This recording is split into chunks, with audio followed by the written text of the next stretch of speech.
Assalomu alaykum va rahmatullohi va barakatuh. Hurmatli ko'rurmanlar. Bugungi Bilmening zakitni berganlar programmasi ikkinchi qismininki ikkinchi bölümge kirdik. Bayataqı bölümde biraz Ez İsa akimizni tanıştırıp öttük. Ondan keyin akademiya yig'ini va o'zininki undidor to'g'risida etpagan biraz tadqiqot temasi to'g'ri so'zlab berdi. Hamda ikkinchi bölümde Angliyadagi hayot va o'qish to'g'risida biraz qisqacha ma'lumot bersa deb o'yladik. Buningda nimani so'zlaymiz degan chog'da Angliyada Uyg'urlarniki hayot to'g'riligiga bir qisqacha to'xtalsangiz, undan keyin vatandan chet elda o'qish orzusi istikida bo'lgan o'quvchilar va yoki tadqiqot qilmoqchi bo'lganlar qanday hozirliklarni qilish kerak, bu yerda o'qish uchun agar sizning vositangiz orqali aloqalashib maslahat so'rab qilsa bu jihatlarda albatta qo'lingizdan keladigan yordamlarni aymaydiganligingizni bilamiz. Shunday bo'lsa-mu, ba'zi hozirlashga tegishli hujjatlar bo'ladi, materiallar bo'ladi. Ondan keyin qanday saviyaga kelish ingliz tilida shu. O jihatda iqtisodiy jihatda qandayroq bir saviyada o'zini hozirlagan chog'da undan keyin xotirjam o'zini o'qishni o'qiladi. O'qigandan keyin o yerda bir o'qish jarayonida xizmat ishlash ehtimolliklari bormi yo'qmi? Uyg'urlarningki tadqiqot nimalar sizlar to'g'riroq qaysi taraflarga ketib bordi, shu to'g'riliqlar so'zlab bergan bo'lsizlar. Rahmat bo'ladi. Endi bu Angliya to'g'risidagi hayot bu Uyg'ur yoshlar o'qishi, yoshlarniki andan keyin qanday shaklda o'qishga qabul qilish, maktab tanlash, berish, bu tarafdan so'zlashdan ilgari men shu Angliya to'g'risida bir qisqa ma'lumot beraydi. Angliya qanday davlat? Bu Angliya deganimda bu Angliya asli Uyg'ur tiliga bu xato qabul qilingan ismda Angliyaning rasmiy davlat ismi Buyuk Britaniya. Buyuk Britaniya. Biz xabar bor, mesela Shotlandiya mustaqil bo'ldi, u mustaqil talab qildi. Mustaqil voz kechganday gaplarni balki men taraflardan anglanayotdi. Shotlandiya demak shu Angliya, ya'ni Angliya Buyuk Britaniya ittifoqidagi bir avtonomiya darajalik bir mamlakat desakmi bo'ldi yoki rayon desakmi bo'ldi, chunki ularning o'ziniki qonunlari va parlamentlari va bayroqlari bor. Demak Angliya shu Buyuk Britaniya ichidagi 4 avtonom muxtariyat yoki knazlikning birisida England, ya'ni buni England Angliya deb tanilgan. Tabii Angliya ingliz tiliniki paydo bo'lgan, rivojlangan va taraqqiy qildirilgan davlat shu Angliya hisoblanadi va Buyuk Britaniya o'ziniki imperiya davrlaridan 500 yildan buyon shu davrlarda o'ziga yondashmasin Englanddan boshqa 3 jumhuriyat, 3 avtonom jumhuriyatlar Shotlandiya, Shimoliy Irlandiya, Vels. Bunlar asosan degida tili asmasa yo'qolib ketganda, nayt az qolgan, amli qo'lmaslar yetib ketganda, hammasi va bu til Yangi Zelandiya, Avstraliya, Kanada, Amerika va dunyo sahniga chiqqan bir tilda, hamda bugungi fan-texnik ma'rif hamsarlarda bu ingliz tilining qo'llanilishi nayt jalliq ham umumlashgan nupsum ko'pda, qo'llanish nupsi insonlar nupsum ko'p. Hamda to'g'ri vatanda qizillik nayt ko'p ingliz tili yoki boshqa fransuz tilidaymiz, german boshqa Yevropa tillarini til o'rganishga, masalan, arab tilidaymiz, turk tili yomon ko'p qiziqilib buni odam xo'shallantiradigan bir ish yoshlarda. Ammo buniki yoshlarniki tajribasi kam, hayot tajribasi qanday yo'lni menish. Masalan, bir o'quvchi Uyg'ur chet elda o'qiyman, Angliyaga chiqib o'qiyman, misol deymiz. Angliyaga chiqib o'qiymiz, qanday yo'llarni tanlash kerak deganda bu halqa masalan o'rta maktab bitirib yoki oliy maktabniki bitamaylam bu oraliqda bağlanan köpüncüsü yama tez. Çünkü buna bir narsa da bir yerde.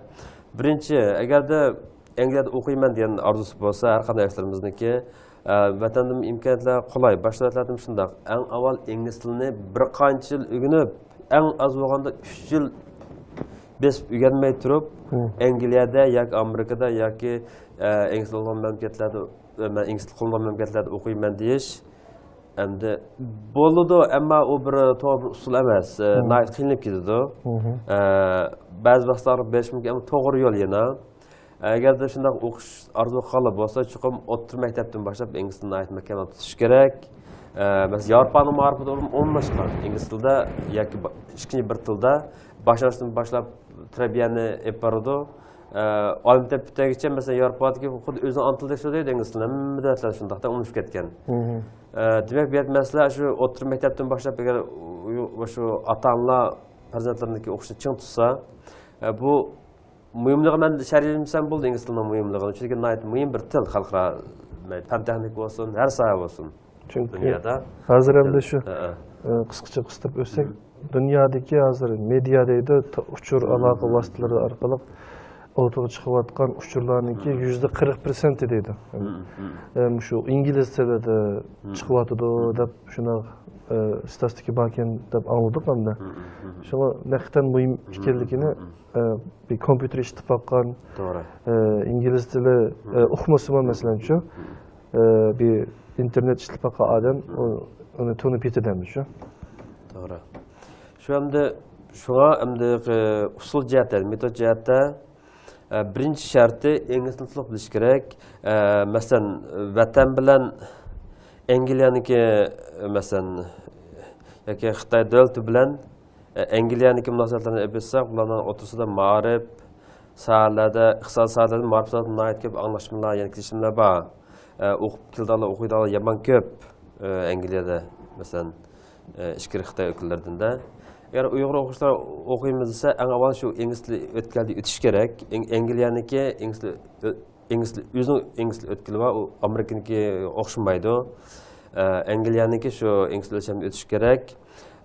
Ko'pincha shu eng tuanchi 6 deyman. Shu 6 dan yuqori elish kerakda. IELTS deb bir testda bir o'lcham bor. Nima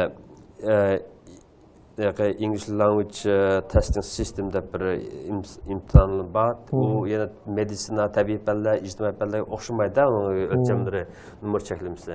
Bu imtihonni o'tish kerak. Ondan keyin maktab tanlash kerak.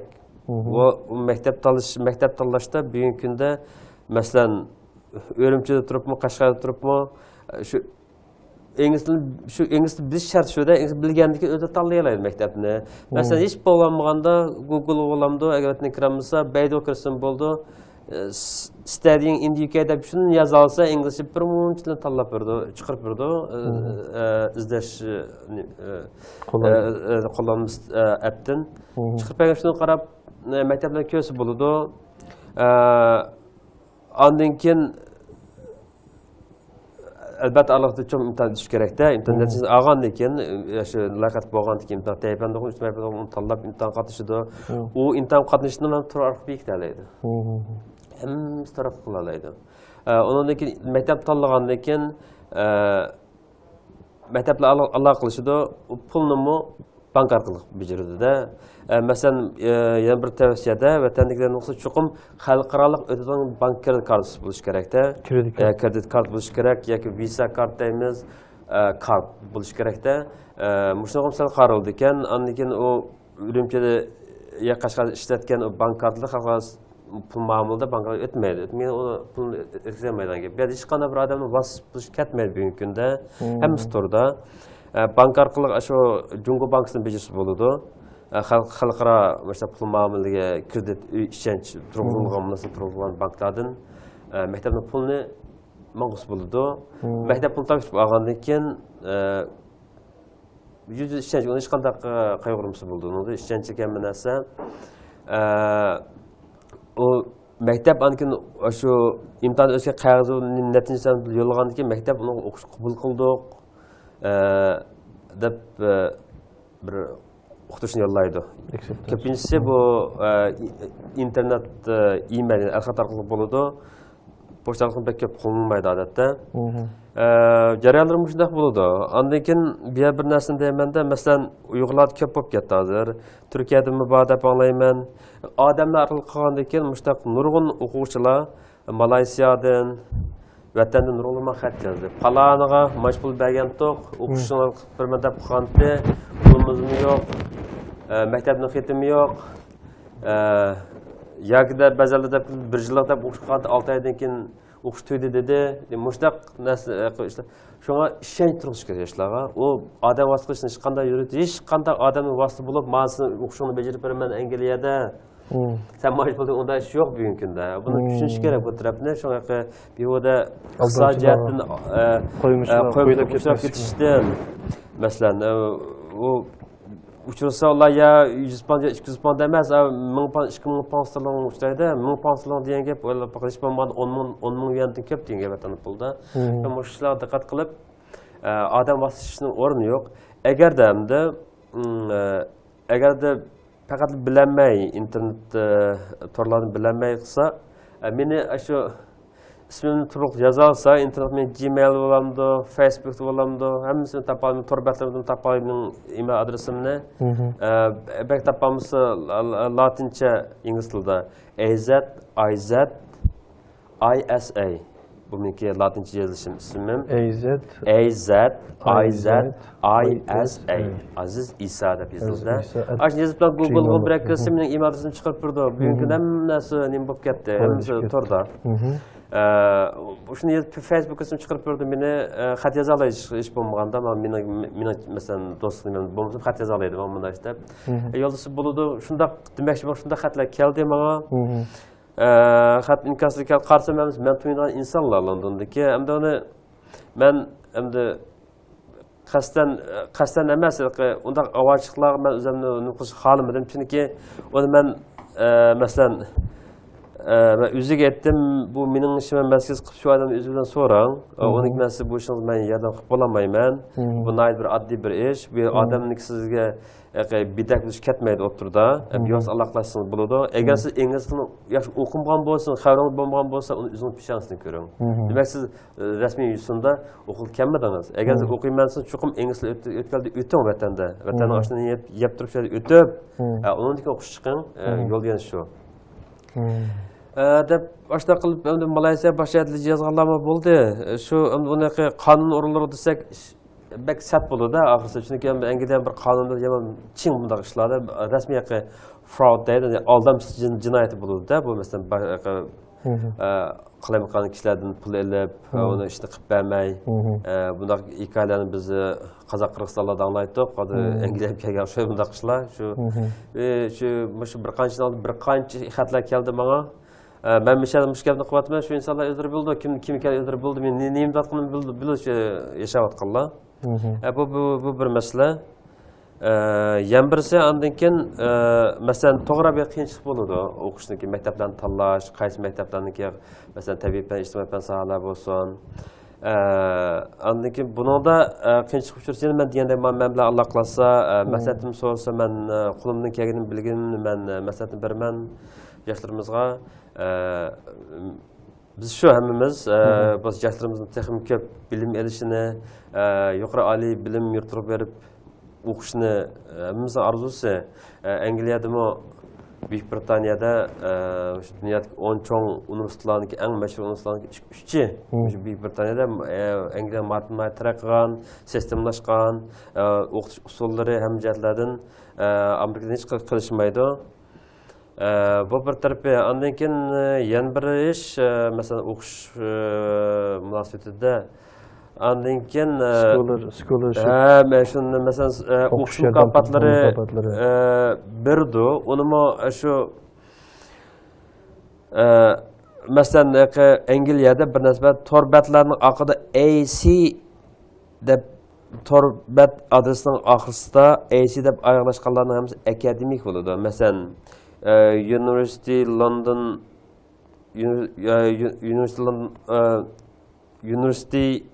of London diyen bolsa, onunki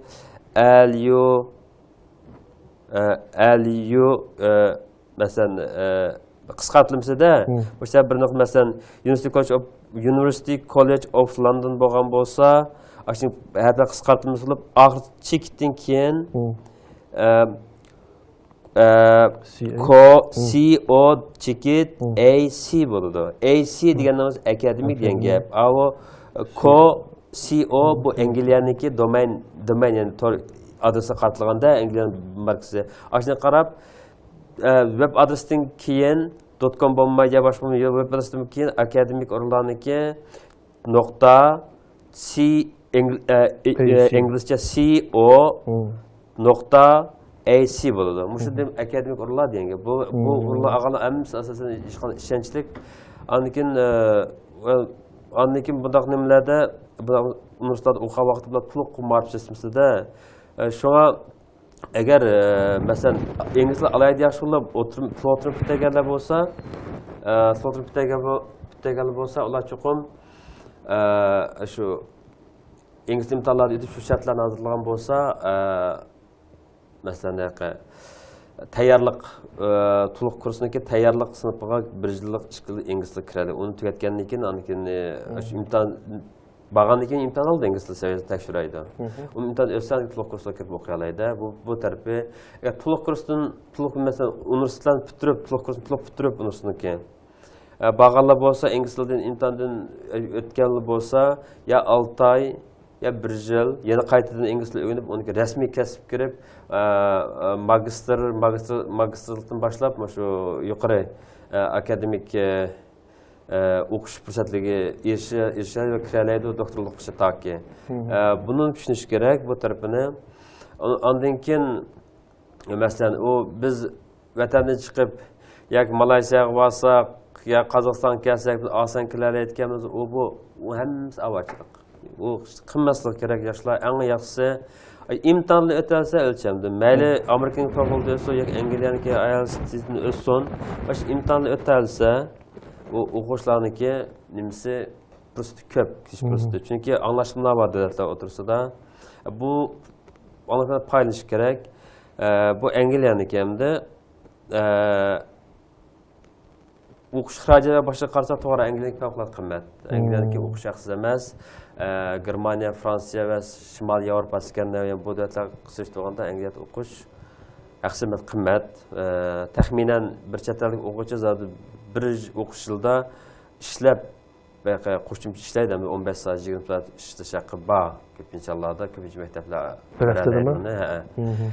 Ashtaqa vaqtimda 15 ming pound sterling bo'lmasa o'qishni davom ettirolmaydi, bir yil o'qishni.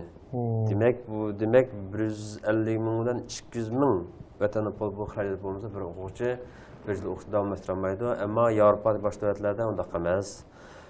Amerikada balkim azroq bo'lishi mumkin, Angliyada qimmat o'qish. Shunga o'quvchilarniki Angliya ko'p o'qiganmasligining yana sababi shu iqtisodiy masala. Bu tarafni bildirishim kerak. Ben bir ağina vardı Enver deb. O Bilis Tunisiz için. O şu ben okup kompüterde injenerlikte okuptu. Ondan keyin biz Türkiye'de bir şirkette bir işledik. O şu kompüter kısmetlerini okudu. Ben işkıdan çıkıp kalgandım ki yani abdan işlep. Ben şu okuş pulumdan yani şu Angliyada işlep, Angliyada qaytımsam bo'lmaydi. Ben okuş için qarz aldım. Devlet bana qarz verdi dedi. Bu xil sharoitlari mesela Angliya vatandaşı bo'lib bo'lgandan keyin shunday qilgan o'xshaydi. Angliya vatandaşı bo'lib bo'lgandan keyin bo'ldi. Angliya vatandaşisi to'g'ri bank qarz ololmaysiz. Mesela Angliya vatandaşidagi Angliyalik yoshlar ko'pinchisi universitetga kirganda davlatga qarz berish yilliga 10 ming pound, 15 ming pound qarz olib, xizmat kirgandan keyin o'qishni bitirib, ya 1 yil, 2 yildan keyin shu nimiz bir to'xtamdan tuzib qaytirdi bankdan. Banklar shaqidan qaytirdi. Shundoq qazoq o'qiydi. Shotlandiyada masalan agarda baramiz 20%, Shotlandiyada arzon, chet el o'quvchilar haqsiz emas, ammo arzon Angliyaga qaraganda, Englandga qaraganda, Angliyaga qaraganda. 20-chilik to'g'ri keladi. Masalan 15 ming fond sterling bilan keladi arzon. Bu Angliya buni tushuntirib qo'yib, Buyuk Britaniyaning ichida Angliya knazligi bu universitetlar qimmat, Shotlandiya knazligida arzon. başka ştatlardan qimmat, o'xshash Angliyaga farqi yo'q. Buni ham diqqat qilish kerak. Ondan keyin yana bir narsa turmush, hayot nimdan London bek jiddiy aldash bir shahar. Chiqib o'quvchi bolalar ish topa oladi. Masalan 15 soat, 20 soat ishlab topa oladi. Asosan shu qahvaxonada, tizamaxonlarda ishlaydi, kutuvchilik mulozimatlarini qiladi o'quvchilar. Ondan keyin yana bir ish turmushda hamda Londonniki qatnash gayet qimmat. Yevropa bo'yicha eng qimmat qatnash. Ondan keyin uy turalg'u ijaradan gayet qimmat. Yemek-içmek arzon. Mesela normalde o'qish uchun 15 ming fond sterling ketadi dedik, shundaymi? Normal hayot kechirish uchun odatda mesela normal hayot kechirish bo'lganda masalan agarda mesela ishlimda o'qishlar markazlashdi deganda masalan bir oylik bir haftalik ko'pincha xarajat bir haftalik hisoblanadi. Uyning kirasi haftalik deydi. Haftalik hisoblanadi hamma narsa. Dunyoda Ashta bo'lganda shu 3-4 çemberlerden keyin o'tirsa, 5 çemberlerden o'tirolmaydi. 100 pound sterling o'tirsa bir haftalik ijosini qo'sini bir 40-50 pound sterling ketsa qatnashga chiqib 250 bilan 300 pound sterlingda shu normal hayot kechiradi. Shu yotoq ijorasi, qatnash, tomoq hammasi. o'qish bo'lsa gaplarda. Ha, shu. Yani haftalik bu-chu. Bir haftalik. Bir oyda bo'lgan chaqda, o chaqda şu 350 hisoblab qo'ysam 1200, 350 dan o'tkazsam, xeyli pul kenda. Naqadamda pound sterlingniki euro va dollar, nima Amerika dollariga solishtirganda pound sterlingniki qimmati yuqori, yuanga solishtirgandami, Xitoyning yuanga solishtirgandami, bir pound sterling 10 yuandan yuqori, hatto ba'zi vaqtlarda 11 yuandan almashtiriladi. Endi orada bir film ko'rib qolgandim internetda. BBC'nin ishlagan bir hujjatlik filmdek bir film ekan hamda. Shunda bir turk qiz bola Angliyaga yashayman deb kelib, qonunsiz kirdi ekan. Keyin shu qonunsiz kirish Angliyada qonunsiz turish bek qattiq o'xshaydi jazosi shu. Shu tutilib qolmaslik uchun bir bo'rikini birisiga bir setib, shu bir pasport hal qilib shu shunda bir ko'rinish borcha hamda. Shunda bek jabatadi hamda-chu. Şuna bu jihatda qıtan qonunsiz kirish yoki shu bu jihatlarda qandayni diqqat qilish kerak, shundaymi? Bu endi g'arbning mantiqasi shundoq. Amerikada bo'lsin, Angliyada bo'lsin, Yevropada bo'lsin, endi shundoq. Buyuk Britaniyada bo'lsin. Bir odam o'zi masalan 18 yoshga oshgandan keyin mustaqil fikr yurgizish ixtiyoriga ega. Har qanday shaklni tanlab qilish o'ziniki ixtiyori. O'qishdan kapmi boshqa usulda qilib qilish ham bo'ladi, ham buni tafsil aytib o'tmasam bo'ladi. Gapimni meni tushunoladi. Demak, o'g'lim endi har xil vositalar bu imkon bor, haliqa qonunli yo'llar bilan turish kerak. Pasportning vaqti yetib ketgan vaqtda va biz tutanmaydi, u bu xonliklar avval qolgani shu, eski bo'ldi oqibatlari. Shunga imkon bor, agarda qaytib ketmayman ya desam, uch deyish kerak hukumatga, ketmayman. Uning hamda qanday qilish yo'llarini, uniki masalan panohlash yo'llari bo'ladi, uchib yetish kerak. Panohlayman, o'xshamaydi. Men buni masalan o'tirishimning zarurati yo'q, chunki har bir inson o'zining hayotini biladi. Agarda o'sha qonunlar bor, to'g'ri, Yevropada, Amerikada bor, agar bir shaxsning hayoti tahdid uchirsa yoki yashash imkoniyati bo'lmasa, shunaqa yo'llar bor, insonlar kategoriyasi bo'yicha panohlash. O yo'llarim bor. Men bu yerda bir taklif qilmayman tabiiy, chunki o'qishga imkon bor, yaxshi o'qish kerak. Siz degandek masalan Börgün setda bir kinoni ko'rdim deysiz. Undan hikoyani ko'p anglaymiz. Hatto saxta to'y qilib degandek yaxshi emas bu, hech qanday yaxshi emas. Shunga o'qishdan kelganlar chuqur o'qish kerak, yaxshi o'qish kerak. Hayotida masalan kelishmaslar bo'lib, alayli bir ahvollar bo'lib, uning hayoti o'zgarib, masalan yashash yo'llari, masalan vatan qaytish imkonlari tarif degan nurg'un boshqa ahvollar ham odam o'ziniki, meni dastlab deganimdek aql egasiga har bir inson o'z qarorini qila oladi. Chunki birli yaxshiri g'arbda bilim haqsiz. Bilim haqsiz deganimiz vaqtinizda bo'lsa hech bo'lmasa to'g'risini ko'ra olasiz. Hech qanday bilim sensori cheklanib uchirmaydi. Har qanday uchiqishkari. Sochni kirib men qanday bekab qilayman desangiz, sizga ko'rsatib berdi. Mana shartlarni hozirlasangiz, qasingiz bo'ldi bu yerda. Shuning uni hammasi til bilsa, bu ishlar oson bo'ladi. Endi hayot shunday aldirashchilik. Lekin men bir yozgan maqolalarimda bayon o'tdim. Siz Buyuk Britaniyani qancha bilsiz deb Uyg'ur yoshlarga Uyg'urlarga Buyuk Britaniyani ya'ni Uyg'urcha Angliya deb atilib kelyapti hozir. Mushtaki bir tafsili ahvolini o'zim bilgan darajada tushuntirib o'tdim, bir ma'lumot berib. Şu maqollar torlarda bor. Uyg'urcha yozib chiqadi, shuni bir ko'rib baqsa, uni tavsiya qilaman. Shu siyosiy tuzilmasidan tortib millatlar munosabati Buyuk Britaniyadagi Uyg'urlarning ahvoli hamma to'xtalgan shu so'zlanganda shu maqolada Uyg'urcha yozilib bosh yaqinda vatandagi va chet eldagi to'rbatlarda e'lon qilingan. Şu bu yerda hamma narsa yoshlarimizning tirishchanligiga bog'liq, o'zimizning bilim egallash, tushunishiga bog'liq albatta. Ya'ni o'ziga tayinish kerak, o'zininki egallagan saviya, inglizcha saviya, o'zining ishini o'zi hal qila oladigan, boshqalarga yo'lanmaydigan, menda holat kelargan chog'da Angliyada bo'lsin, mayli boshqa yerda bo'lsin, o'qishini yaxshi o'qiy oladi, o'zininki jinnini obdan baqalaydi degan. Shunga dal men demoqchi bo'lganimni yakunladingiz. Demak, bu yerda bir kimning yordam berishi hech bir ojiz. Bu mustaqillik, Yevropa yoshlar shunday kuchli odatda. Masalan, mustaqil bir davlatlarga berib ishtirok qilgan hammasi tor dunyosi, uchurdan hammasi o'zgarib ketdi. Uyg'urlarımızmı bizim to'liq foydalanish kerak. Til o'tgan tilda qiynalman desa, uni debatqanda tilni o'rganish kerak. Loyihat uni imtihonlar o'tish kerak. O chog'da hammasi ochildi. Bu yerda o'rinsiz o'zini va o'zgini vaqtni isrof qilishni zurati yo'q bugungi kunda.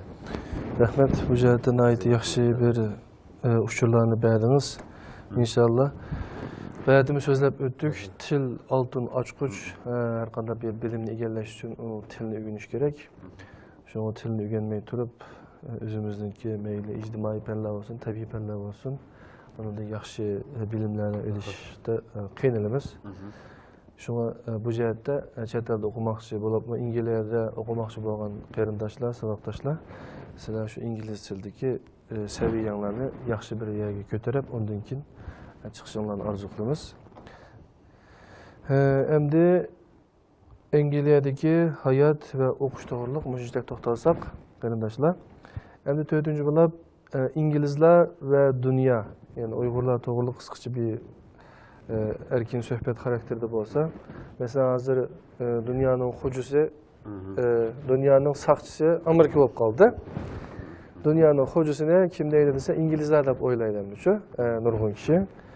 Demasa bu bir qari jahongir bir davlat. Nimaninki Abduqodir Jaloliddin akamizniki yozgan kitoblarida o'qidik. Men Yaponiyadagi xotirlarni o'qigandan keyin uzun mezgildan keyin shu Angliya xotirlarini to'g'riliq o'qib chiqdim. Undan shu Angliya to'g'riliq yaxshi bir ma'lumotlar bor. Qisqacha ba'zi ma'lumotlar yaxshi ta'sir qilmagan ba'zi ma'lumotlar bo'lsa-mu, ammo umumiy jihatdan yaxshi bir kitob deb o'ylayman. O'sha inglizlar to'g'riliq siz o'zingiz yerda yashadingiz. Ailangizmi, bizning yangimizmi, shu ingliz yangimiz ekan, Uyg'urshunos doktorlik universitetida tadqiqot ilib berayotgan. Qizlaringizmi yaxshi o'sib yetilibdi, vatanga bir qancha qatim beribdi. Ham inglizlarga nisbatan sizningki haqiqatan dunyoning bu xo'jasi degan bir nima, shunga loyiq bir nima bormi bu? Biz bu Uyg'urlar inglizlardan nimalarni o'rganishimiz kerak? Shu to'g'riliq bir. Endi bir qancha taraflardan javob berishim kerak-da savolingizga. Ingliz degan bu millat o'qim jihatidan javob berganda, to'g'ri, inglizlar bir millat, ammo inglizlarniki kelib chiqishi Anglo-Sakson deydi. Shu ingliz va fransuzlar Yevropa millatlarniki, shu orollarga berib, Norveçlarniki, Daniyalar degandek Daniyalar berib, yerlik millatlarni bo'ysundirib yoki alishib asmasa bo'lib degandek hozirgi ingliz tili va madaniyatini shakllantirgan bular qadimiy millat emas bunday aytganda yangi millat ammo o'zini sistemni taraqqiy qilgan millatda undan keyin ham burun bo'lgan bo'lsa millatchilik uqumi Buyuk Britaniyada umumliq ega emas. Masalan, o'ng qanot partiyalar chiqdi bu deymiz, ular nayt az sonda, ham bir uqum jihatdan inson xarakterida millatchilikni yaxshi ko'rmaydi. Millatchilikni yaxshi ko'rmaydi, chunki ular u tarafdan anish qilmaydi. Masalan, yaqinda Shotlandiyaniki mustaqil talab qilish, ovoz qo'yish bu referendum saylamida mesela şu milletçilik hukumi sınıf ketkeşke devlette 54% xalq misal bo'lmaymiz. Bu ham bir shu İngiliz Britaniyadagi ma'rif tarbiya sistemimizdagi jamiyatdagi qurilmada, tushunchada millatchilikni yaxshi ko'rmaydi. Millatchilik yaxshi ko'rmaydi, ham qo'llamaydi millatchilikni. Millatchilik har qanday to'qinishdan keltirib chiqadigan bir tushuncha deb o'ylaydi. Bir manba deb o'ylaydi. Madaniyat jihatdan tabiiy Amerikalarga yaqin, Amerikaliklarga Yevropaliklarga yaqin o'tirdi, ammo odamlarniki xarakteri mijoz bu jihatlardan oq ko'ngil keladi, ammo sovuqqon keladi. Va shu maqamiz falsafa millatlar desak, bu sovuqqon keladi, bir ishlarga hayajon ketmaydi. Xalq shu xayr saxovat ishlarida kuchli xalq ichidagi tashkilotlar oldin qator turdi xalqlardagi dunyodagi ofatlar, shu tabiiy ofat, ijtimoiy va siyosiy ofatlar bo'lgan vaqtda davlatlarda ko'p yordam qildi xalqlar. Ondan keyin siyosiy tuzilma tabiiy ko'p partiyalik, podshohlik simvol xarakterdagi bir tuzum. Hamda Uyg'urlar va Buyuk Britaniya bu vaqtda to'xtalganimizda Uyg'urlar keyin kelgan Mundaq deb aytganda Buyuk Britaniyada yoki London shahrida banu sonlarimiz, millatlarimiz Buyuk Britaniyamizda bor. Londonda eng ko'p chet ellar ko'p yashaydi. 50% chet el desak bo'ldi Londonniki. Men shaxsan Londonning o'zida yashasam sezmayman, sir chiqqanki o'zim chet elga chiqilmanda. Demakchi o'g'lim, endi bu yerda chet eldan kelganlar ko'p. Biz Uyg'urlar nayt keyin kelganda 2000 millatning ichida Buyuk Britaniyada eng az sonli millatlar bizda.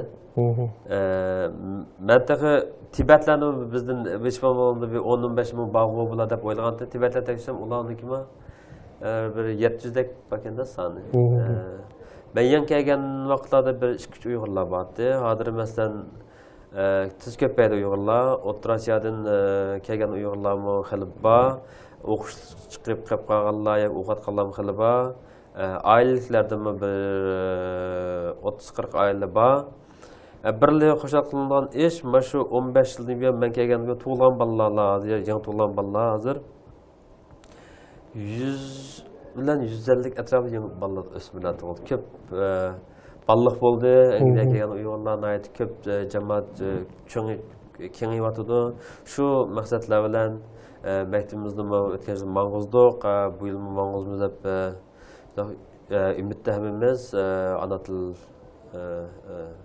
sinfini turklarning yordamida. Uyg'urlarning ahvoli shunchalik ham dunyoda.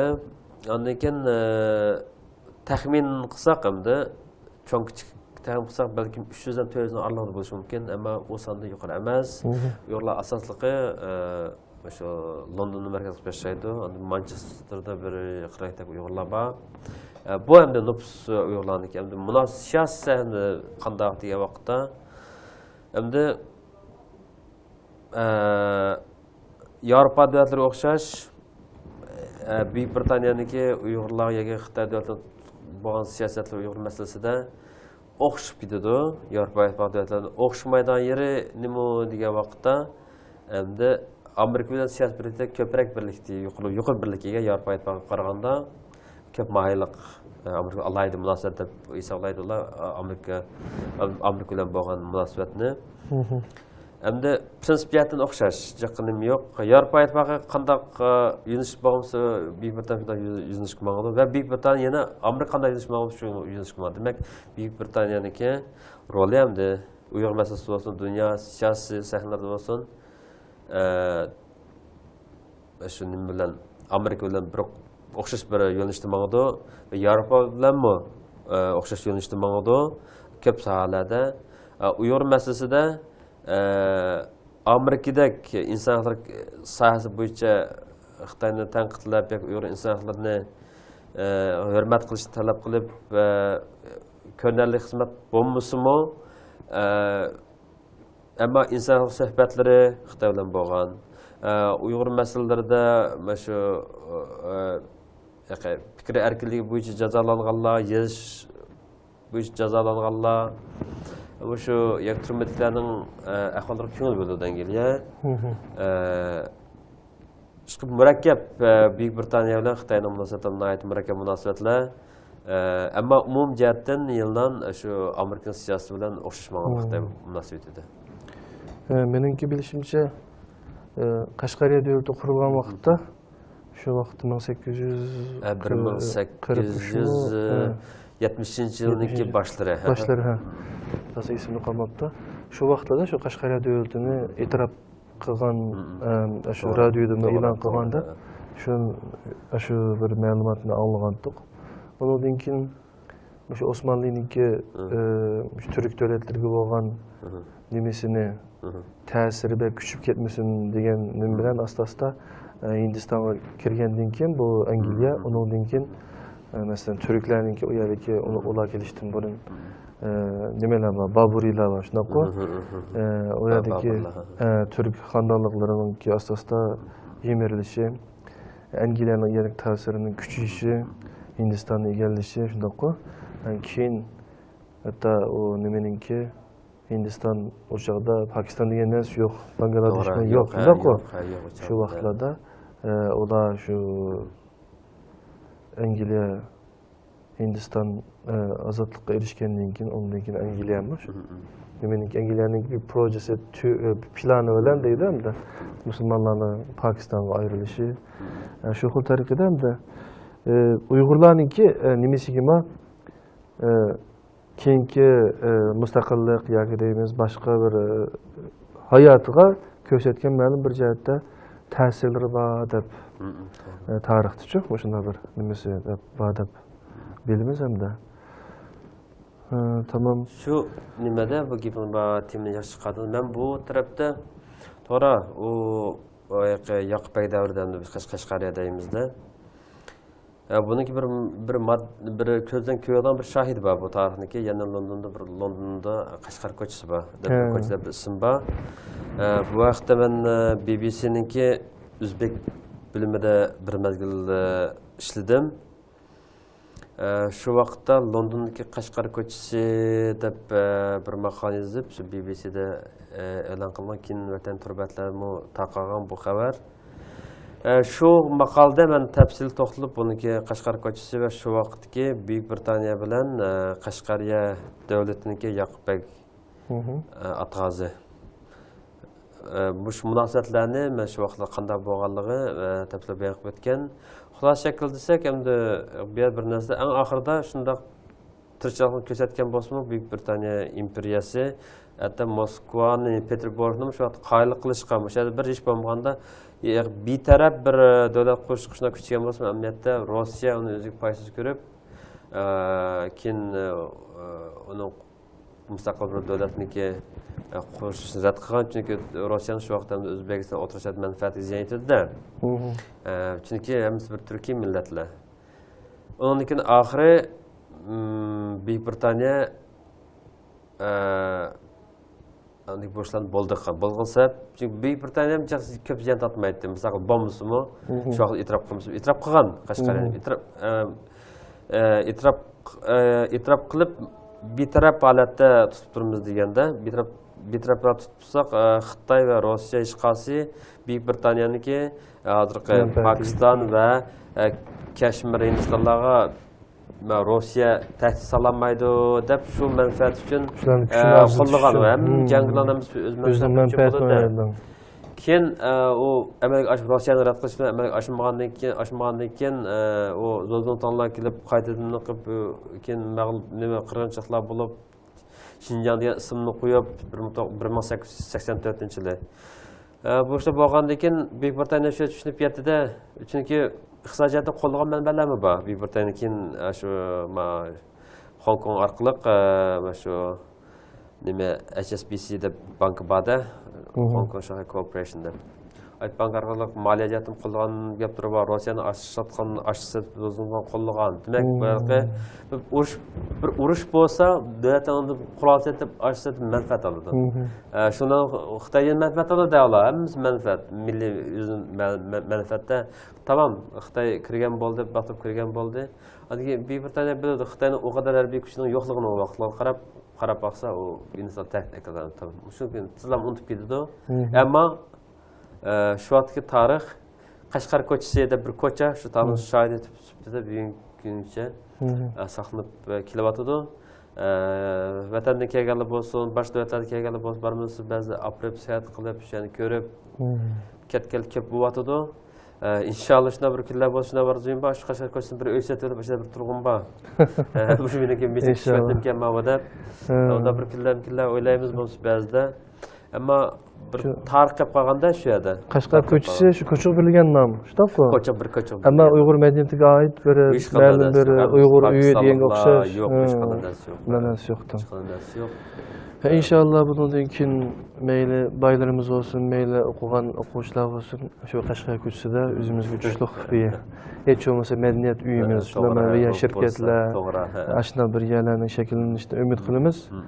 Demisimi shu Komünist Partiyaningki Qizil Armiya kirgichi bo'lgan orliqda shu Rossiya bilan nimaninki Angliyaning konsulxonasi, konsullar, elchilari Qashqarda zaten batdi. Shu Samanbog' degan nimaning atrofida bor deb shunda anglaydik. Romanlarda ma'noda o'qidik Abduqodir Damollarning romanlarida. Demak, Angliya bizdan necha ming kilometr yiroqda bo'lsa-mu, ammo bizga Uyg'urlarningki bir tarixiy va siyosiy hayotida ma'lum bir ta'sirning bo'lganligi bu aniq hamda. Rahmat, bu to'g'riliq yaxshi bir so'zlab o'tdingiz. Endi o'quvchilar to'g'riliq so'zladik. Uyg'urlarningki inglizlar bilan, Angliya bilan bo'lgan, ya'ni Buyuk Britaniya bilan bo'lgan munosabatlarni so'zlab o'tdik.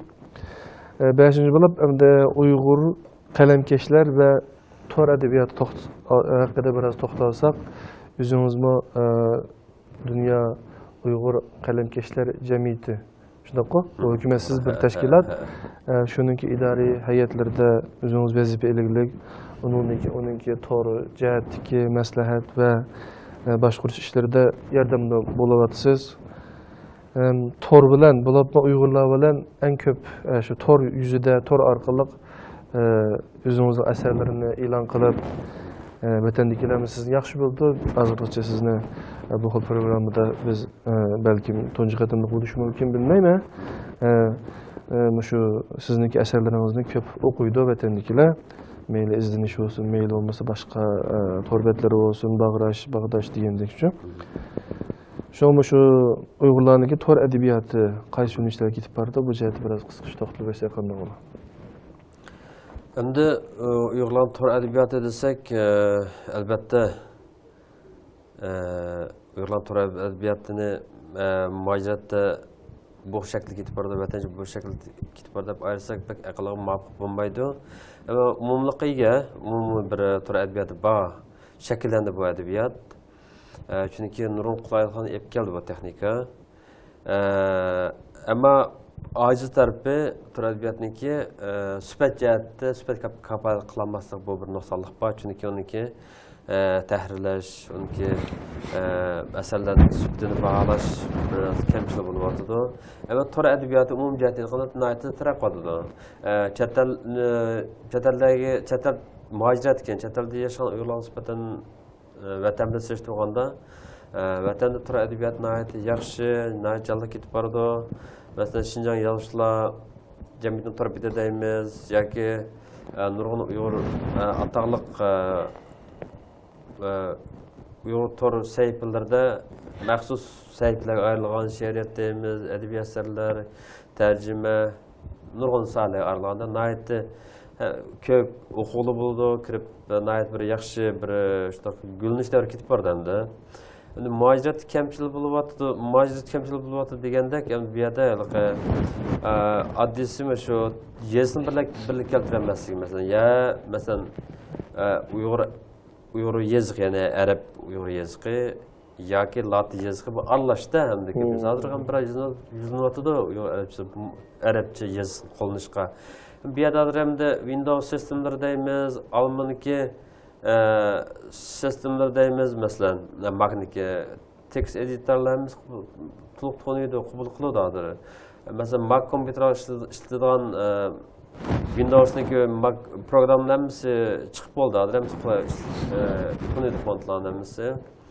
Bu bir maslahat, texnik maslahat. Hatto smart aqlfon, ya'ni smartfonlarda maslahasak, undan shunday chiqdi daftar deb nurg'un programmalar chiqdi, yezdan chatoqsiz bo'ldi, uyg'urcha menga berdi.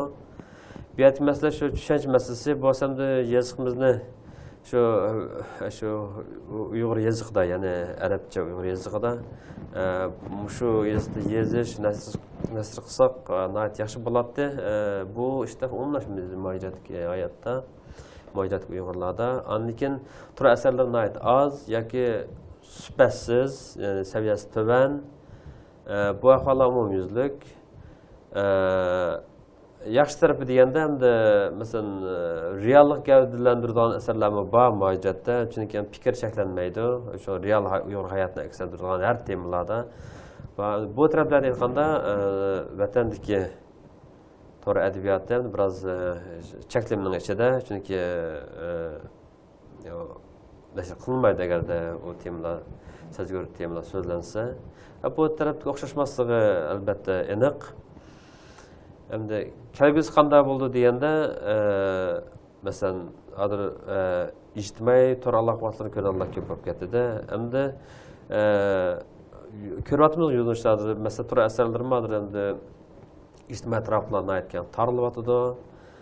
Undan keyin shu ana sahifaga kiradigan ishlar bo'lib, ashta qilyotdi. Ammo shu mushabir masalan, agarda xalq ichida bilan mushabir o'rin qurilsa, masalan deymanda, shu asarlarning sifatini tekshirganda, tekshirib, masalan, xalqchilik qilib bo'ladi, ammo tashlar qatorida bir tur sahifasini qurib, masalan, har qanday turib Uyg'ur turbatlari bir asarlar chiqarishga yozuvchilar chiqib shu to'r sayfasiga elektronlik yo'llash kerak, yo'llagandan keyin ular ya bir kun ya ikki kunda javobni chiqarib testni o'tmi deydi. Undan keyin to'r sayfa testni o'tdi degan gapning o'zi u saviyasi kapal ega deganlik emas. U vaqt xronim bombatida mushnaga sal qarlyapti endi. Shu yerda sifat.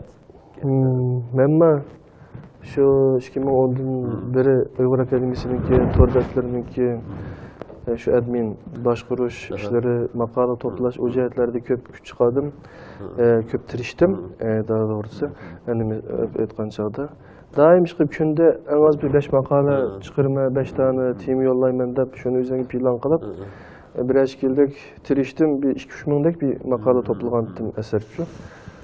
Hem de ahir kelgan chaqda bu naydi Uyg'ur Akademiyasi bo'lgandan keyin nurg'un fikrlar keldi. Bu akademiya degan ismga loyiq, buningki sifatiga kafolat qilmasa bo'lmaydi, nurg'un imlo xatoliklar bu degan gaplar bo'ldi. Demak, endi har qanday bir inson o'zi to'plagan yoki bo'lmasa o'zi yozgan binosiniki nari xato, nari imlo jihatdan qanday masala bor, buni qo'llanmaydi ekan. Endi bu inson yozgandan keyin o'zi odatlanib qolgan bir xil bo'lish yozib ekan. Şu cihatte tor yazıcılarıma şu özününki imla bu cihatteki seviyelerini aşırış gerekken onu bir yazıp olgandan keyin tahrirlemey hiç olmasa mesela yulgun torbetininki imla tekşirdiğanımız var ya ki başka torbetleri var mesela şu imlası tekşirip olgandan keyin onu yollasa asan abi köp degan hatalıklarının aldığını algılı buladı. Ama tahrir, imla tahrirligi başka bir işken, edebi tahrirlik o çoğun bir işken oluşu. Doğru. Şuna o cihette hakikaten Uygur tor edebiyatta, Uygur torçuluk nimesinde başka okuçular bolgan bilen o cihetler dikkat kıldıqları bek az hem şu. Hatta çoğun torbetlerinin ama bu cihette cek kıyınçlık var. Onun için bir adam işitişki doğru geliyor. Doğru. Onda seviyelik adamlar o işini kılıp yürüyen onu da üze başka kitap yazıp, şunam ya başka işlerini, tekrar çoğun işlerini kıldığın işe vakit sarf kılışı mümkün. Nurgan deme deydi mesela sizin var yazgan dersiniz olmadan bana hatalıklar var deyip dep koydu. Bir yerde bir kitap yürüdüğün derse, size şu hatalıkını tunup yetkendin ki, siz derhal onu özgertip, marı hata kapıp, esde siz manda hata kıldınız, doğrusu mağu der. Şuna mı yani 10 minut vaktinizi çıkarıp, onun için hatalıkını gösterip demey, onu tüzütüp verin hem için. Hemen de bir neyse anlıgan bir neyse köydüm de torbeti de.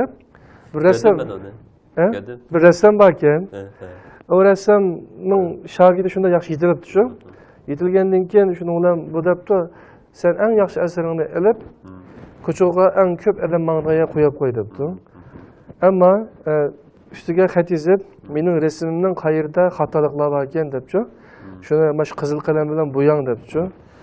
Boyap da degan talabni qo'ygan depti. Degandan keyin ma'qul deb qo'yib qopti. Ertasi qarasa o resimning hamma yeri qizilchi.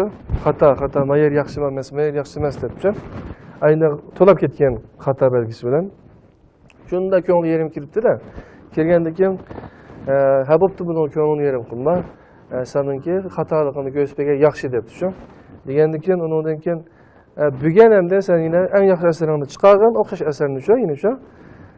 Bunun yanına xapon mısınız? Şu kalemler bilen de renk kalemle koyup buysa hata yerini tüzütüp siz bir tüzütüp koyun depçi. Ayda degen karısa ögünüz karısa o resimdeki o hata yerini tüzetken onda bir ehval yok anlaşıyor. Degen ustazı deyken demek binasındaki hata yerini baykaş nait asan iş. Ama onu tüzütüş, şundan mı ya? Onu tüzütüş için senden yukarı bir seviye oluş gerek.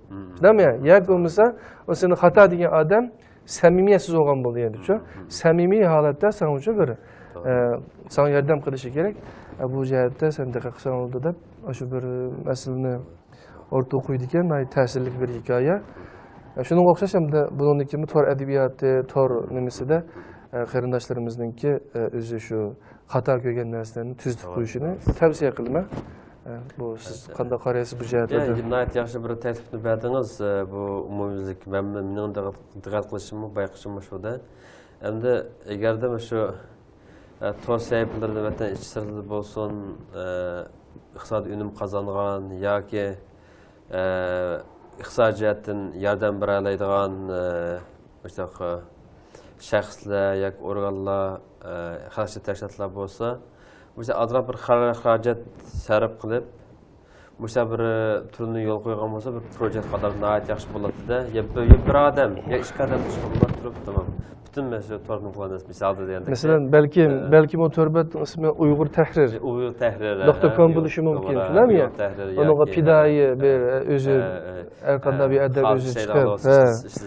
Veya o mesela onunki bir şu tahrirlerini terbiyeleydiğin bir derslikleri buluşu mümkün. Onunki onu şu yazılan eserlerini tahrirlep bildiğinga nəhayət az hak veya ki haksız, şundan mı ya? Bu cihette böyle yaxşı bir türünü orta koysa inşallah yaxşı bir netice kelip çıkışı mümkün hem de. Hem neyse hem iş biz Uygurlarda hem neyse biz şu fikir kılmayın, oylanmayı onu yanısını ip çıkamayız. Ama şu oylanıp düşünsek onu, onun için bir fikirler yeni kumla, yeni ideyalar kirdik Allah'a diyerek bir sözleştik. Yaxşı bir düşünce hasıl kıldık. Şu. Doğru. Yaxşı. Rahmet, bu doğruda yaxşı bir sözler bulunup öttü. Mesela Uygur Kalemkeşler Cemiyeti doğruluk bir kısıkça. Doğru. Uygur Kalemkeşler Merkezi, emnumda gitganda, bu Xalqara Kalemkeşler Cemiyeti'ninki tarmaqıdaki bir teşkilat. Şu Xalqara Kalemkeşler Cemiyeti şu 1921 yılı kurulgan şu dünyadaki yazıcı, ressam, jurnalist diyende şu ictimai fən sahəsində əsas qılıb qurulğan bir xalqarалық bir cəmiyyət məqsədi hər qanda bir insanlık, hər qanda bir yazıcılığı çəklimi uçurmay, erkin azadda özünün fikrini oturmuş, yeziş və nəşr hüququ çəklənməslik. Bütün dünyada əməlgə aşırış. Lakin bir hökumətninki, yoki şəxsinki besimidən sensor, yəni çəklimizdən qorxmay yeziş mühitini şəkillendirişdə. Til və tərcümənin özü çıxalıdı. Nəyət bir xalqaralıq, yaxşı bir abroğa iya bir xalqaralıq bir təşkilat. Bu təşkilat şu mərhum Küreş Güsen Efendi'ninki en yıllar tirişçalığı bilen Kaysar Ünsün Efendi bilen birlikte təşkilat çıkılgan kin Xalqaro Qılımkeşlər Cəmiyyətiga resmi əzalık qabul qılınğan. Hazır bu təşkilatın ama xalq köp əzaları var. Sani dəb etmişsənmi? Asasıq əzalarımız mühacirətdə və Orta Asiyada. Biz nurg'un xizmatlarni olib bordik bu jamiyatniki. Mong'oliyaga bordik, Ural Altay qalamkesleri yig'in etish uchun shu Uyg'ur qalamkeslarining yetakchiligida. Vengriyada bo'ldik, Turkiyada bo'ldik, nurg'un ilmiy muhokama yig'inlarini uchrashuvlarni olib bordik. Bu vatandagi yozish huquqini qo'llanish sababidan, o'zining erkin fikri sababidan turmaga ilingan Uyg'ur yazarlarimizni, ziyolarimizni haqqini qo'llash bu to'g'risida xizmatlarni ishladik. Xizmatimiz jonliq ketib bordi. Men bu fursatdan foydalanib yana shu yazarlarimizniki bizga agishni, o'zining asarlarini avatishni, xalqimizniki har qatlam, har sohaning erkin fikr qiladigan, yozish huquqi cheklanmaydigan, nashr huquqi cheklanmaydigan bir muhitniki, bir sharoitniki Uyg'urlarga yatilish uchun tan kuch chiqarishini umid qilaman. Rahmat. O cemiyetki a'zo bo'lish uchun chuqur bir yozuvchi bo'lishi kerak. Albatta, bu jamiyat a'zo bo'lish uchun shartlar bor albatta. Tabii badal pul to'laydi har yilda. Undan keyin chuqur Uyg'ur ana tilida boshlanadi bo'lsin mayli, chuqur matbuotlarda e'lon qilingan tor adabiyotlar bo'lsin bo'ldi, ammo shu e'lon qilingan adabiy asarlar bo'lishi kerak, she'rlar bo'lishi kerak, jurnalist, rassom, bu yoshlar bilan cheklanmaydi-da. Adabiyot san'atchilar qabul qilinadi. Undan keyin qabul qilinish jadval hammasi bizning shu turbatdan kirib qashlavasi bo'ldi. Undan keyin to'shqizib bizga avasi bo'ldi. Bizning turbat adresimiz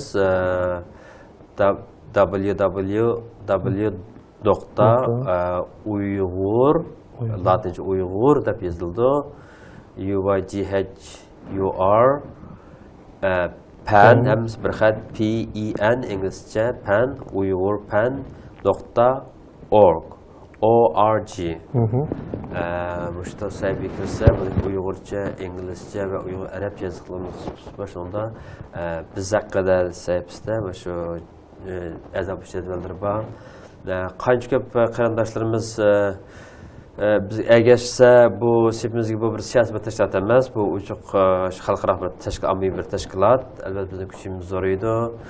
Nurg'un kitoblarni nashr qilamiz, yozuvchilarimiz sharoit hozirlab beramiz, nurg'un tarjima asarlarimiz bor. Masalan, Addis Etayli iz romani deymiz, shundoq Javhar Uyg'ur yaqin zamon adabiyotidagi yoki Anayurt romani deymiz, Nurdin Sabir apanning marhum Abdurahmat Apanninki iz. Bu nadir asarlar da ingliz tilida tarjima qilinmadi. Shu kuchimizning yo'qligidan turyapti masalan. Shu adablarimiz hayot vaqtlarida bu asarlar tarjima qilingan bo'lsa, balkim Nobel adabiyot mukofotiga erishishga tegishli haqli bir adablarimiz edi. Afsus amalga oshmadi. Yana bir maqsadimiz to'g'ri til va tarjima ishlarini kuchlantirib, Uyg'ur adabiyotini tilga yo'qotish. Masalan, Turmatga Nurmuhammad Yasin Örküş efendiniki Yav Kepter namlıq əsri Onu 20 tillarga xalqaro tilga tərcümə qılınıb nəhayət keng tarqıtıldı.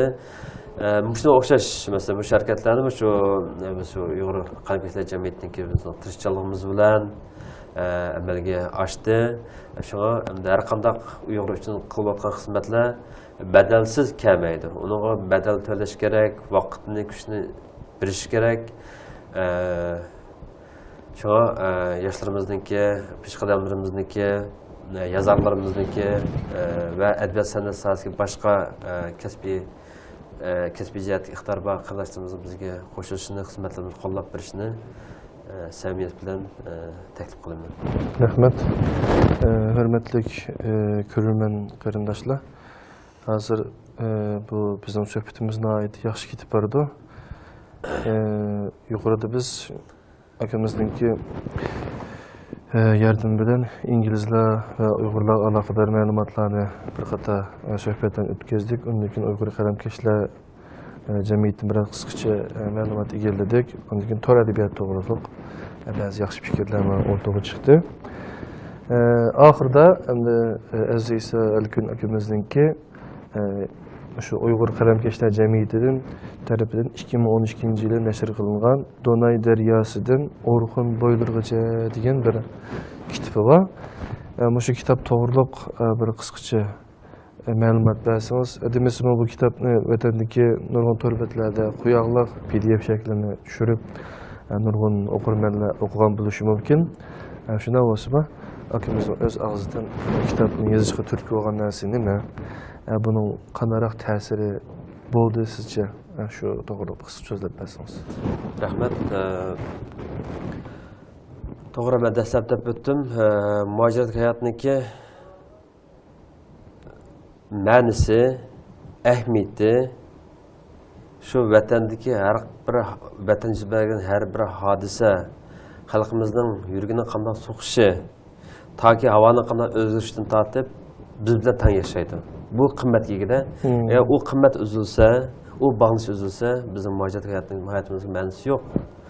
Bu Alloh taolo bu mehmonlarni shunday soladi ekan insonga. Bu qushmi o'zining uvisi bizni yaxshi ko'rmaydi. Boshqa bir qushqach, bir kaptaki uvisini buzaman desa, uni qo'g'daydi, o'ziga mushtim deb. Shunday bir munosabat ekan bu. Shu yana shu vatan ishqi, mehr muhabbati bilan to'g'ri biz vatan imkon yar bergan imkoniyatlarni qanday yaratamiz, qanday foydalanamiz. Axir men qalamkashlar Uyg'ur qalamkashlar markaziga a'zo bo'lib kirib xizmatlarni ijro qildik. Keyin xalqaro qalamkashlar Uyg'ur markaziniki idora hay'at a'zosi bo'lib kirib, hozir shu xizmatlarni aqlab turyapman. Tor sahifasini ishlab boshqarib kelyapman hozirgacha. Endi shu jarayonlarda yani 2010 yıldan başlap bu paydadan aktif katışıp ketiş jarayonlarda biz nurg'un xizmatlarni ishladik.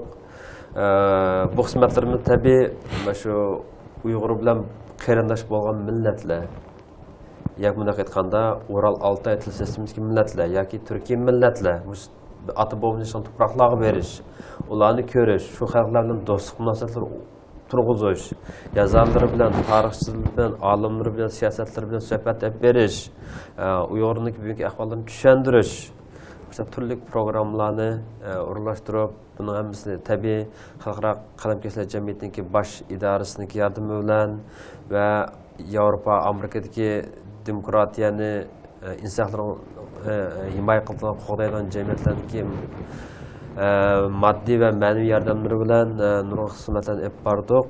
Bu xizmatlarning ichida biz 2010-yili Vengriyada bir qatorliq Ural Altay qalamkashlar markazlaridagi yig'inni Uyg'ur qalamkashlarining sahifalari Budapeshtda ochildi. Nihoyat ahamiyatli bir uchrashuvlar bo'ldi. Undan keyin 2011-yili biz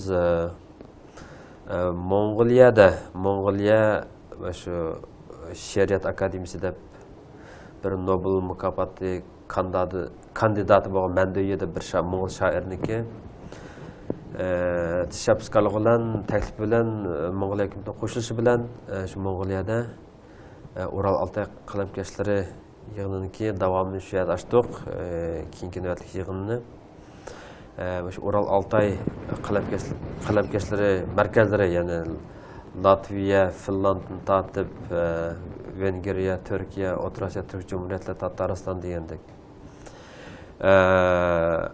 Undan keyin biz 2012-yili yozib nimaga bordik? Qrimga berib, Tataristonga, Qrimga, Tatariston emas, Ukrainaga Qrimga berib, Ahmashda u Ural Altay qalamkashlari yig'inini yana davomlashdik. Yig'inni nurg'un xizmatlarni ishlab, shu qarorlar har bir qatim yig'in ochganda Uyg'ur tilini qo'g'dash yoki turmadagi Uyg'ur yozuvchilarniki huquqini himoya qilish to'g'risida xalqaro qalamkashlar jamiyati va boshqa xalqaro tashkilotlar bilan birlikda qarorlarni chiqardik, nurg'un panellar yapdik. Mening his qilganim bu yerda bu kitobni yozish masalasiga demak, shu xizmatlarni qildik, nurg'un yurtlarni ko'rdik, davlatlarni ko'rdik, Uyg'urning taqdirini o'ylashdik, fikrlar bordik, siyosatchilar ko'rishdik, yozarlar ko'rishdik, xalq ichidagi tashkilotlar bilan shu fikrlashdik, Uyg'urni tanitdik. Bu xizmatlarni hammamiz o'ylab baqsak, yig'ib kelsak, nihoyatda bu bugun bo'lgan ish emas ekan. Bu biz aslida bir xalq ekanmiz. Yiltizamiz bir ekan. Ya'ni bu bizning ajdodlarimiz toki shu Huldanninki Yevropaga ko'chishi, ya'ni hozir bugungi Macariston, Vengriyaga ko'chishdan shu safarni nihoyatda Yevroosiyodagi nihoyatda bir uzun bir safarda qurildi. Bu ko'chish toki Yevropa to'xtagan qadar Allohga bepoyon zaminlar, mutlaq ko'p qismi Rossiya tavalligida hozir O'rta Osiyo. Bu zaminlarniki hammamiz Turk millati yashagan zaminlar ekanda. Bu yerda bizni tabiiy Uyg'ur izlari nihoyatda mukammal saqlangan. Asoratliklar bo'lsin, madaniyat bo'lsin. Aynan sal demak, Uyg'ur yolg'iz emas ekandan bir xulosa keldi. Tunjuklik Uyg'ur millati yolg'iz millat emas ekan. Uyg'urning do'stlari hozirgi bu Turk millatlardan boshqa yana Finland, Bulgariya, Bulg'ariston, Vengriya, andikin Kavkazski millatlar shunday keng tushundi ekan, Uyg'urlar bilan ekan, mush asosda bir do'stlikni ilgari surish, Uyg'urniki buyuk ahvolini tushundirish, bu orqali bir birlik sab, ya'ni shu endi xalqaro sahnalarda, yozarlarda qiziqtirish Uyg'ur adabiyotiga, Uyg'urlar uchun yozish. Bu harakatlarni qilib, bu jarayonni ko'rgan bilganlarim, adamda bir tuyg'u bo'ladi ekan, siz ekanda, shundan shu yoshlarga bo'libmi, shu ammiviy Uyg'ur tili, ammiviy bab tilda tariximizni bayon qilish birinchi, ikkinchi bugungi holatimizni tushuntirish, uchinchi burungi davlatlarimiz, burungi davlatlarimiz qurilgan joylarda asoratliklarga ega bo'lish, uni qo'g'dash va keyingi avlodlarga yetkazish. Bo'libmi Uyg'ur yoshlarida islomiyatni, burungi madaniyatni hurmat qilish bir engini, kimlik engini turg'izish. Bu maqsadlarda shu yig'inlarda so'zlangan fikrlar, bayonlar va bizning ko'rganlari necha yillardan buyon o'zimning hayot tajribasi bo'yicha qalamga ilishni orzu qilgan ba'zi bir mulohizlar, Uyg'ur internet to'rining qo'llanishi 5-yil voqeasining oldi va keyinlardagi xalqaro bo'layotgan voqeliklar, Uyg'urlar munosabatli mushlarni hammani ratlab chiqib, shundan 3 parcha maqola kitoblar yozib chiqildi. Keyin turbatlarga qo'yilib, nashridan chiqildi, taqdirldi. Men Uyg'urlar uchrashgan yana akib faqat akib. Men bir ta so'qildingiz, nihoyatda xushal bo'ldim. Yenimga olib kelishdan unutib qoldim. Rahmat. Yoqtirib o'qishingizni orzu qilaman. Vatangimni vatanda unday imkoniyatlar bo'lmadi, ammo shu maqolaning o'zida bunday qisqartirilgan bir umumiy bir qisqacha bir savod berish maqsadida berildi. Endi u nihoyat bir cho'ng bir kitob. Nurg'un qismlar qolib qoldi. Endi men torda hozir haqsiz bu kitob tarqatildi. Yoshlarimizniki bu kitobni o'qib chiqishni bu şu öz milliy kimligi ve İslamiyet'in burunqi Uyghur devlet, medeniyet ve bugünkü ahvalimizni tushunishda bir paylash qimmati bor deb o'ylayman. Sizimizning o'qib chiqishlaringizni o'qilaman. Rahmat, o'zingizning kitobi to'g'riliqma nihoyat yaxshi qisqa tushuntirib o'tdingiz. Masalan, bayatim onlar nimasiga aloqador mesela Vengriya to'g'ri so'zladik. Bu qutuma onlar qurultay o'tdi. Yerdan dunyoning ham yerida kelibdi. Hatto bu Koreya bilan Yaponiyaning bayrog'ini ko'rdim yerda. Hozir bu Turkiyada mesela Moğollarni Türk deb qaraydigan ko'z qarash bor ekan, ba'zilariningcha, ba'zilarni o'ylamaydi ekan. Undan mesela Yaponiya bilan Koreyaning bayrog'ini ko'rdik. Bu jihatda bir yaqinchilik bir nimasi bormi yo'qmi? To'g'ri, bu qiziqdan bir savol bo'ldi-da. Bundaq ishda til jihatdan Altay til sistemasi. To'g'ri, Altay til sistemasi bo'yicha aytganda, to'g'ri, Koreya Altay til sistemasida, masalan, Vengriyani xalqaro tilshunoslar Altay til sistemasiga kirgizmaydi. Hozir siyosiy jihatdan bo'lishi kerak, balki Yevropada boshqa. Shu vengrilar so'zlasak, ko'chalarning ismini kichik deyotgan, men vengrilar so'zlashdim. Kichik o'xshash turish. Apa deganlarimi o'xshaydi. O'xshaydi ekan, nurg'un so'zlarni payqadim. Bunday gap, til sistemasi aytganda, endi u finnik ugrik til sistemasining tava degan bir qarashda shu nima bildi, shu Vengriyadagi tili bilan Finlandning tilida. Ammo bu finnik ugrik til sistemasi bu yaktilar gruppasi bu Ural Altay til sistemasining yaqin ichida degan gapdan unda ichi kirgizmagan. Ural Altay til sistemasi bu til sistemasi Koreya kirgizdi. Koreya shu Ural Altay til sistemasi ichida. Ondan keyin Mongoliya shuning ichida. Bu endi Yaponiya kirish maqsad, Yaponiya o'ta sistemasi ichida emas. Kirish maqsad shu bunlar shu hozirgi tashqi Mongoliya Yakutiya yoki Sadichinninki hozirgi Xitoy chegarasi, shu vaqtda Xitoy chegarasi sepillarniki atroflardan ko'chgan bo'lsin, bizning vatanimizda orqali ko'chgan bo'lsin. Demak, yaponlar bağlanışlıq, coğrafiya jihatdan bağlanışlıqda, çünki bir qism ko'chgan shu taraflarga ko'chib, shunga Koreyaliklarniki Ural Altay til sistemasiga tabi bo'lishning sababi shu.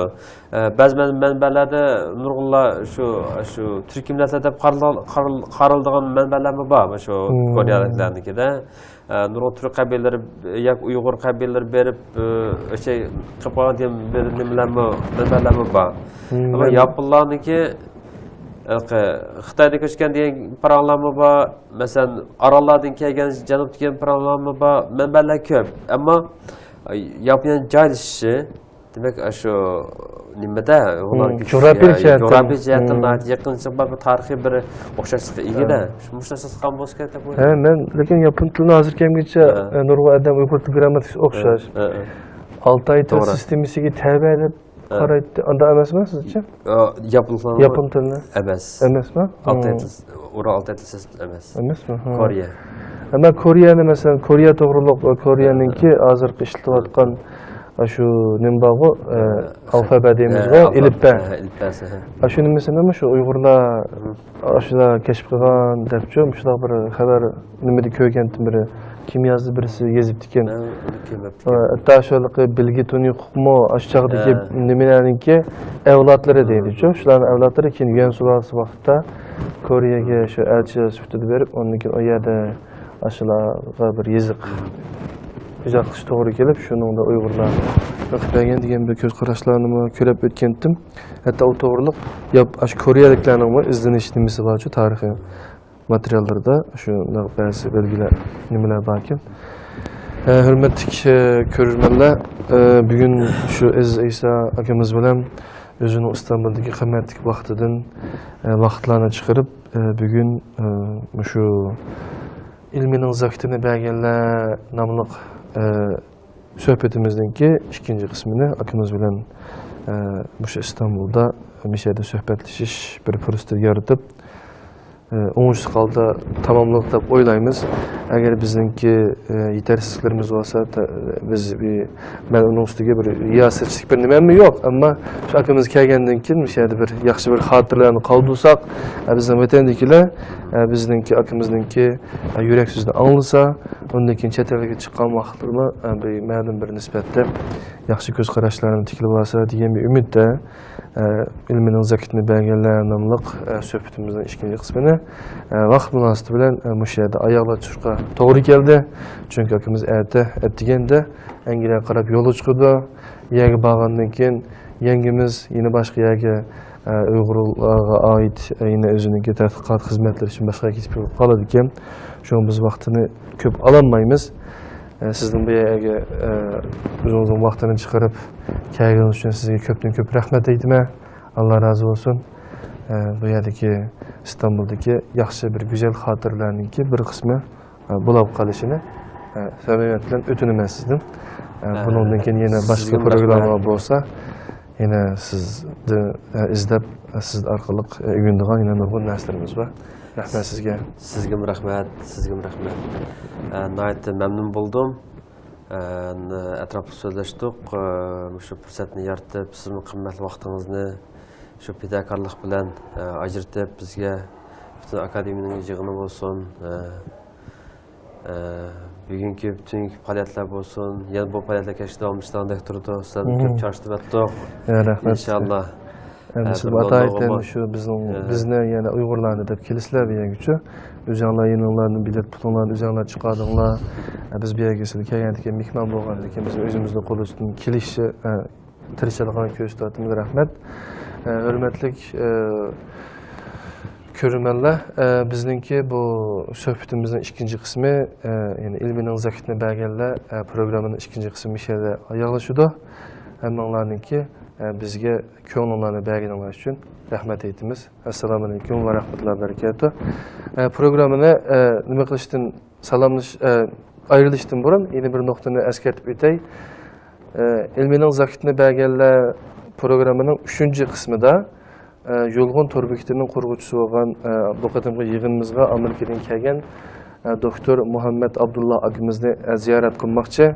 İnşallah qat'iqanda o 3. kısmında sizlar bilan ko'rish uchun hammanglarga amonlik tilayman. Allohga omonat bo'linglar. Assalomu alaykum va rahmatullohi va barakatuh. Rahmat. Rahmat.